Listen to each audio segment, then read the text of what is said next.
Good morning, 9th of February, Monday, 2026. I'm going to spitball in a video, this time on a Guardian columnist called Sangeeta Pillia, Indian woman. She was born and raised in India and apparently spent about 2 decades in the UK. In her article, she's expressing, I would regard it, her disdain for the over-polite English culture. And she's taken a bit of a dig at the fact that we say thank you a lot. And in circumstances she regards as needless and pointless.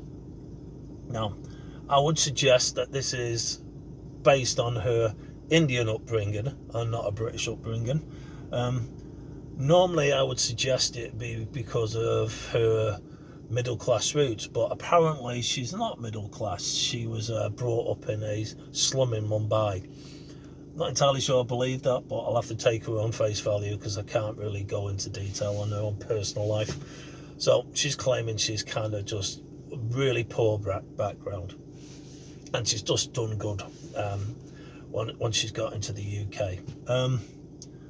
My point being, though, it's definitely a cultural thing in India, and I have seen it in the middle classes in India and upper classes, people in professional backgrounds from India.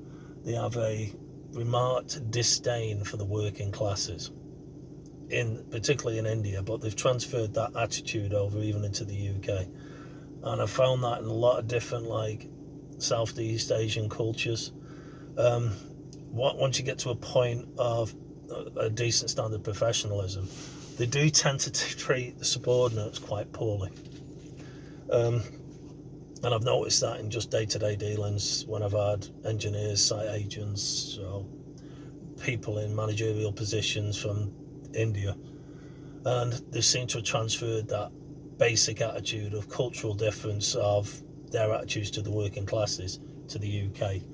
Doesn't wash the same, I can assure you. They don't have the nobody trucks it, put it that way. Nobody puts up with it. So I'm not entirely convinced she's as poor, as in Indian poor, as she makes out, but I can't dispute that. But I just think her attitude is based on her culture, her basic attitude and history in India has influenced her attitude in British society. But tell me what you think. Bye now.